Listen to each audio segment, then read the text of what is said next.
Thank you very much. Yeah, thanks. Thanks to NHPR for having us, and thank you all for coming out. So we're going to get, I hope you guys are ready, we're going to get deep tonight. Very deep. Yes. We're here to talk to you about, so we have a PowerPoint that's going to be going on behind us, and we're going to be talking. And we're here to talk about the global economy and you. That's what was advertised on the website. Right. And unfortunately, what that means is we're going to have to talk about mortgage-backed securities, collateralized debt obligations, and bank balance sheets. Sorry. So if that sounds like a bait and switch, it is not. To understand today's economy and what's going on, what got us into this mess, and what's going on in the world, we have to talk about all that stuff. But it is going to be fun. And actually, it really is.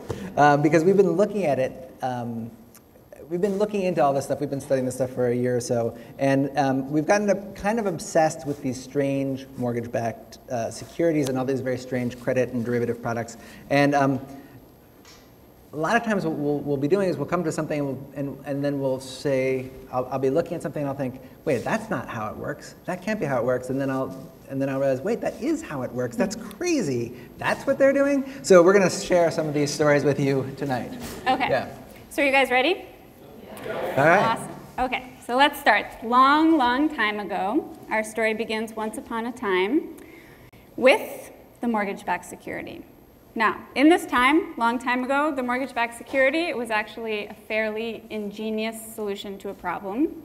It's not a problem you may have faced. It's probably not a problem I think I have ever faced, but it is the problem of many nervous men and women who manage our retirement accounts, all the pools of money that are needed to pay out our pensions and our life insurance claims and all that stuff. Those people had a problem. They had a huge amount of money to manage, and they needed to make it grow. They needed to invest it in something. That is where our story begins. So consider the mortgage. If I loan someone money to buy a house, I generally get a pretty good return, anywhere from 5% now, but all the way up to 10, 12%, depending on who the borrower is and what kind of interest rate and all that. But the problem is that if you make somebody a loan to buy a house, you get mixed up with that person and all their individual problems and their messy divorces and their catastrophic health problems, anything that makes them not pay back a mortgage. So it's risky. So how do you get the mortgage yield without actually getting into the mortgage business? We have to deal with people and not numbers. Mortgage-backed securities are the answer. All right, so here's how it works. You take 1,000 mortgages, home loans to people all over the country, and you pool them together. So that means you basically have 1,000 mortgage checks coming in every month, and we are going to pretend that each of those mortgage checks is a beautiful glass of bubbly champagne. And each month, all those cups of champagne, they get poured into one big bottle, the bottle that you see right up here.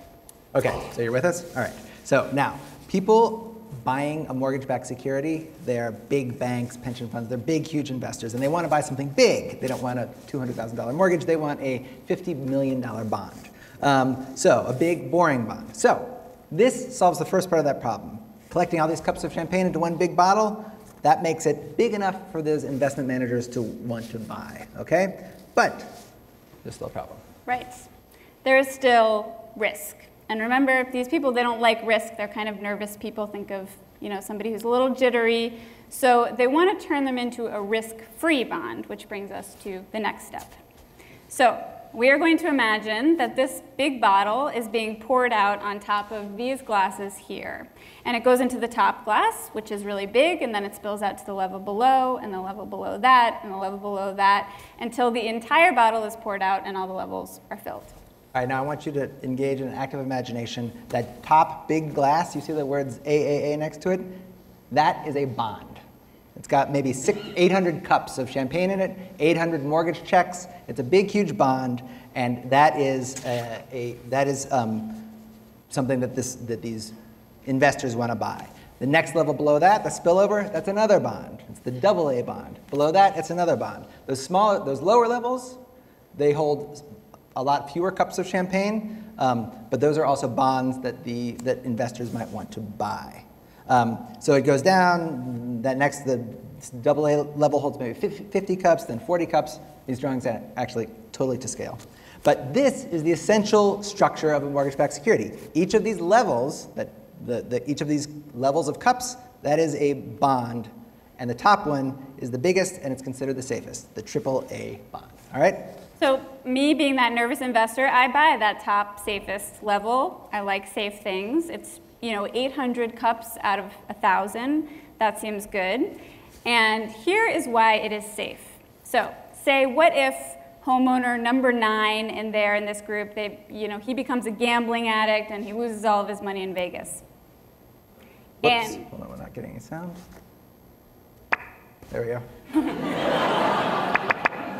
That guy disappears. And homeowner number 567, he becomes depressed and gets fired from his job. And homeowner 720, he's running a meth lab and he gets caught by the cops. He's gone. But me, I am not worried. No problem, doesn't matter, because I'm the AAA bondholder.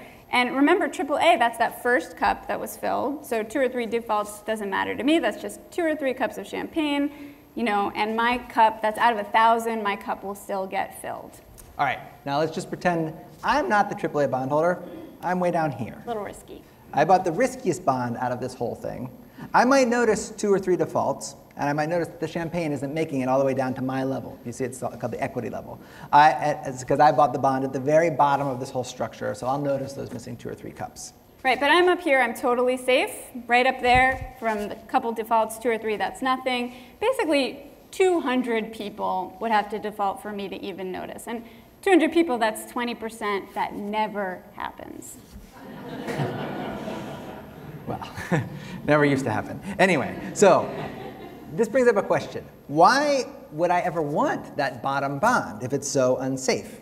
The answer is because I get more yield. Right, exactly. So my AAA bond, I may get 4% on my AAA bond up there. Right. Sorry. But it's worth it to me. Did you have something to say about my AAA bond? No. You kind of want my AAA bond.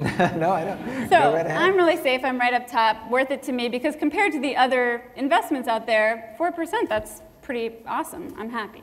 Right, and this is the trade-off. The further down the scale you go, the more yield you get, the more risky it is. So if you get down to, say, the single A level, maybe you're getting 6%. And then way down at my level, I might get 20% return if I buy this bond, but I'm taking a lot more risk. If just 20 or 30 homeowners out of that big champagne bottle, if 20 of them go under, I'm wiped out. Right. So if you really think about it, this whole scheme, this champagne thing, is pretty ingenious because you've taken something like, now what you have done with this is you've taken something like the subprime mortgage, something a pension fund manager never wanted anything to do with before. And you've created a system that allows the super safe bonds for people who really don't like risk and more risky bonds for people who are a little more fast and loose with their money. It's pretty smart, except people got a little carried away. Right. During the bubble years, defaults weren't happening that much, and these mortgage-backed securities, these levels of these champagne glasses, they were unbelievably popular. Everyone wanted them. And we talked to a guy who sold